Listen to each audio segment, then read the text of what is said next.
দাদা, বলছি এটা সঞ্জীব বাবুর বাড়ি তো? হ্যাঁ বলুন।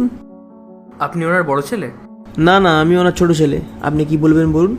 হ্যাঁ, আসলে আমার ওনার থেকে 5 লাখ টাকা নেওয়ার ছিল, ওই জন্যই আমি এখানে এসেছি। আচ্ছা ঠিক আছে, দাঁড়ান, আমি দাদাকে ডেকে আনছি। ঠিক আছে।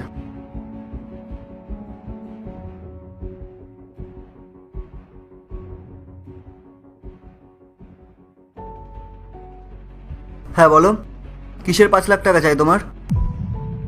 আসলে কিছুদিন আগে আপনার বাবা আমার কাছে এসেছিলেন আর বলছিলেন যে বাবা, আমার না 5 লাখ টাকার খুব প্রয়োজন। আসলে কয়েকদিন ধরে আমার বিজনেসটা খুব লসে চলছে। আমি চাইছি আমার বিজনেসটা একটু দাঁড় করাতে। আমি তোমাকে সুদ সময় টাকাটা পরে ফেরত দিয়ে দেবো। তুমি কি আমাকে 5 লাখ টাকা ধার দিতে পারবে? আরে আঙ্কেল, কেমন কথা বলছেন আপনি? আপনি বসুন, আমি এখনই নিয়ে আসছি।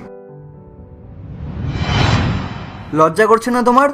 বাবা গত হয়েছেন মাত্র 3 দিন হয়েছে, আর তুমি এখনই টাকা চাইতে চলে এসেছো? আমার মনে হলো এটাই সঠিক সময় টাকা চাওয়ার, আপনাদের মনে থাকবে। আপনার কাছে কি কোনো প্রমাণ আছে যে আমার বাবা আপনার থেকে 5 লাখ টাকা ধার নিয়েছে? না, সেরকম তো কোনো প্রুফ নেই, কিন্তু কথার তো একটা দাম থাকে, তাই না? আর আপনারা তো জানেন যে বিজনেসের মধ্যে লেনদেন এই কথার মাধ্যমেই হয়।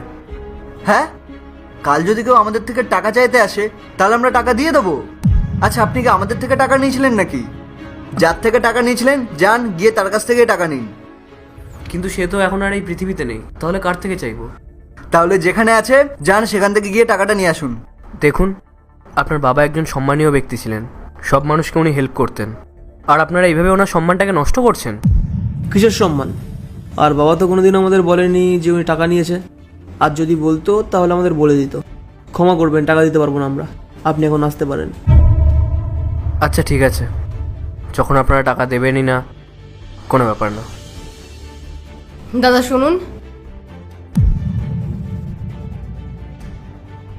এই নিন, এখানে যে গয়নাগুলো আছে সেগুলো বিক্রি করে যা টাকা পাবেন আপনার কাছেই রেখে দেবেন, আর যেটা বাড়তি থাকবে সেটা আমি আপনাকে দিয়ে দেব। কি দিচ্ছিস তুই এটা? আমরা এবারের ছেলে আর তুই মেয়ে, তাই লিমিটে থাক। বাবা বেঁচে থাকতে বাবার কাজের জন্য সবাই তাকে ভালোবাসতো, আর এখন তোরা কি চাইছিস? বাবার নাম খারাপ হোক? আর হ্যাঁ, এগুলো আমার গয়না, আমি যাকে খুশি দেবো, তাতে তোদের কি? তোরা চুপচাপ দাঁড়া। দাদা প্লিজ, এটা আপনি রেখে দিন। ধন্যবাদ।